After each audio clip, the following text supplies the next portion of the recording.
What is life really all about? Is it about being happy? Is it just about knowing who we really are and reach our highest potential? Chasing dreams?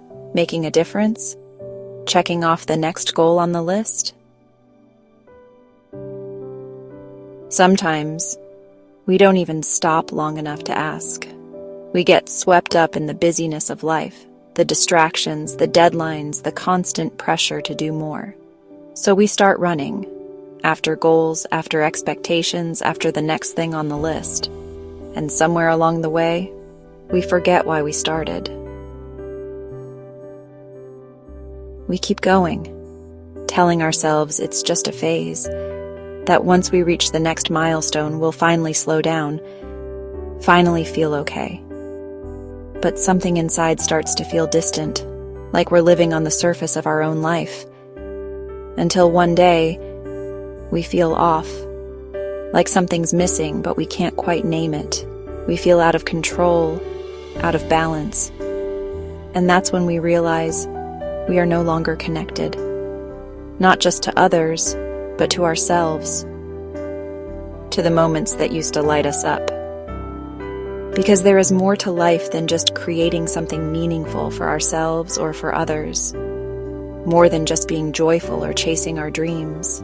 Maybe life, at its core, is about connection to ourselves, to others, to the divine.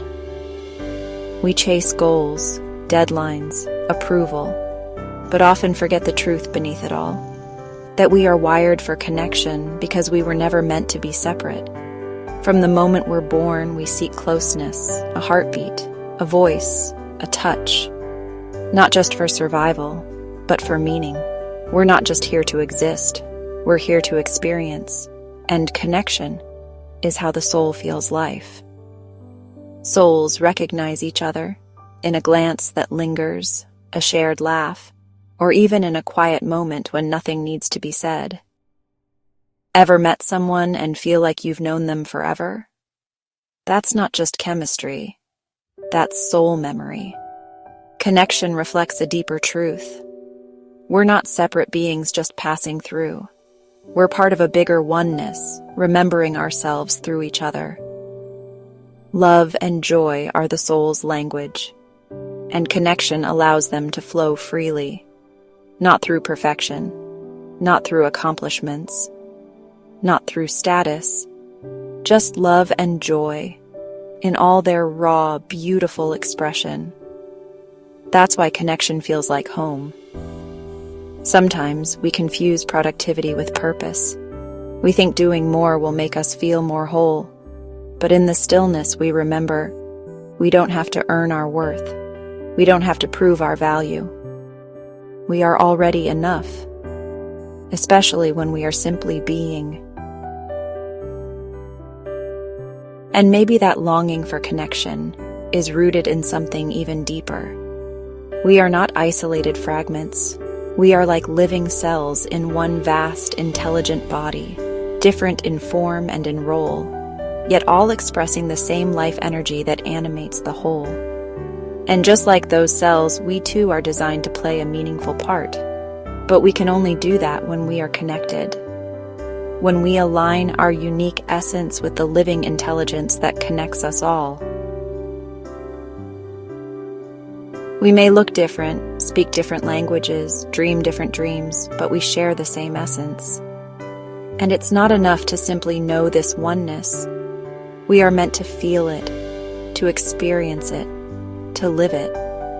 Because just like cells must stay in communication with the body to thrive, we too must stay connected to each other, to our truth, to the soul of the world. Only then do we move in harmony. Not just with our own soul, but with something timeless, something whole, something vast and sacred, something greater than ourselves. Maybe the point of life isn't to keep striving endlessly. Maybe it's to notice, to be still, to listen for the wisdom beneath the surface, the voice that reminds us who we really are, to remember the truth that has always been there, before the noise, before the rush. because life is a journey of presence, of stillness, of connection, to others, to ourselves, to the divine. Because we are souls, and souls don't thrive in isolation.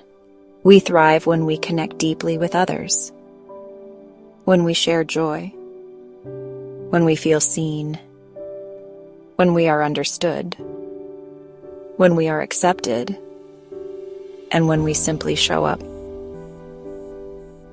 fully present.